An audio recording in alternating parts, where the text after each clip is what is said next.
Hello, my name is Jack McWalter. Thanks for joining us tonight. Well, what I'm going to do tonight is talk about a part of my three-part series on school safety, and I'm going to focus specifically on the 10,000 Boca kids.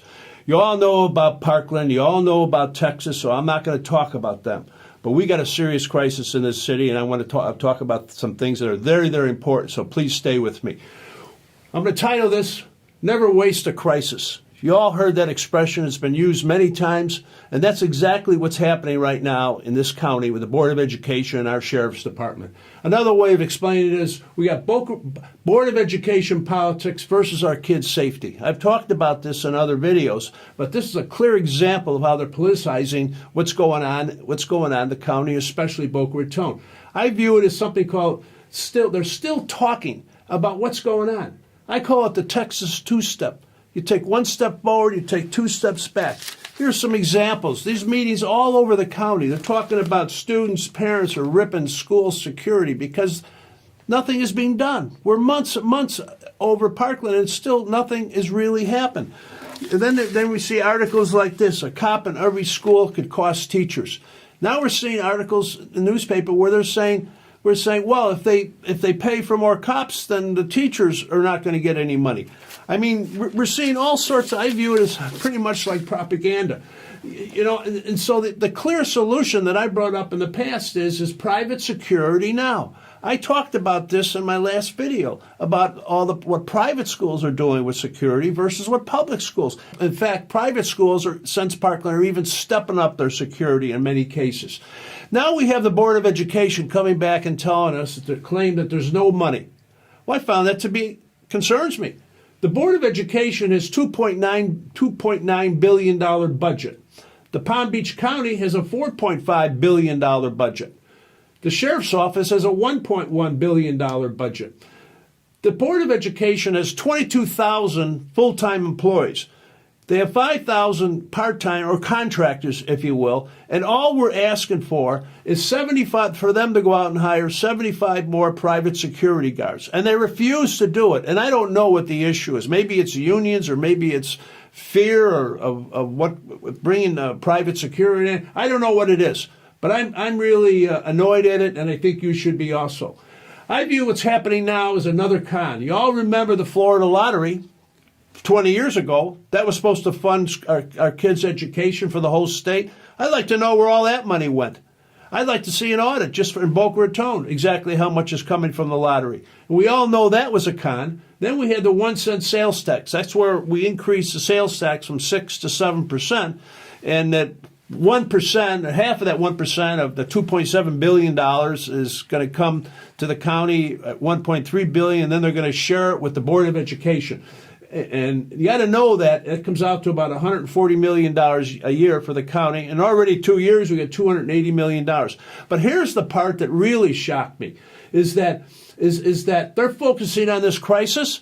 They're going to use this crisis as an excuse to pass a new tax, which I'm not against that. They want to tie our kids to fund security plus higher pay for the teachers and for other employees. That's the part that I find disgusting. Tell us the truth, exactly. How much of this $153 million is going to go to the security of our kids?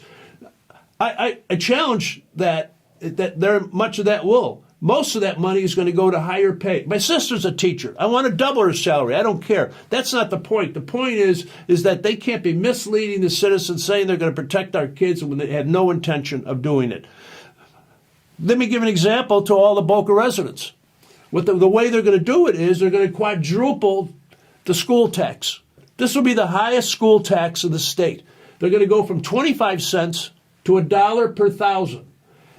That comes up to $300 a year more in school tax that you're going to pay if you own a house for $400,000. If it's $800,000, it's $600 more a year. You ought to know that. You also ought to know that Mr. Barberi, who represents us up in the board of the school board, favors this. Now here's a kicker. Ready for this? The Boca gets crumbs. You know what they came back and said? They came back and said to the city, you know what we're going to do? We're going to give you $14,000 a month to pay for overtime for Board of Education resource officers or something like that. $14,000 a month. Is that a joke? It must be a joke. Think about it. We got 10,000 kids in this community. That comes out to $1.40 more for additional security a month. This has to be a joke. I mean, I'm beyond saying outrageous. Let me give you another example of what this means. They're going to get $14,000 a month. The property taxes in the county are $1.3 billion, okay? Even though I said it's $2.9 billion budget, some of that comes from federal government, the state, or whatever. But our property taxes in this city comes out to about, as you would see in this red area here, that's $144 million comes out of the Boca taxes, your taxes. And that counts for 10% of what's going into the Board of Education budget. Yet they're going to offer us $14K a month. I find that to be beyond outrageous. Now I want to switch to a whole different subject. I've been contacted by some people on the city council and said that I should use honey versus vinegar, and when I discuss the efforts of the Board of Education, and so I would like to apologize for saying that they were lies, and I would like to apologize for that. I think they made a good effort, especially Miss Garrison and Miss Paul, along with Miss Barberi, in focusing on overcrowding. But let me tell you a story, though. Is that I have a friend of mine up in Chicago who talked to me several years ago and said, I was telling him how great Boca was. You know, they don't have overcrowding. The schools are all A-rated. We don't have much development here. A lot of parks. Our beaches are okay. Nobody's trying to put mansions on them. His son moves up in the Hidden Valley area. They moved into that area. They have 4 kids. And they just found out that their kids are not going to their local schools. They're going to be bused up to Delray and Boynton Beach. They're telling me that somebody lied to them. I didn't lie to them. I didn't know that was going on. When they looked at their deed restrictions, there was nothing in there about that their kids would be going to other schools because they were overcrowded. That's a lie.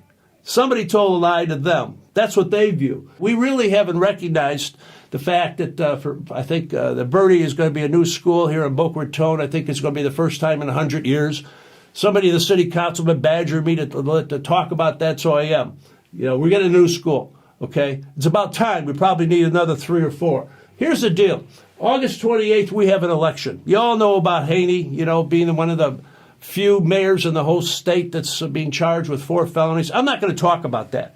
The issue is that we got some new folks that just showed up.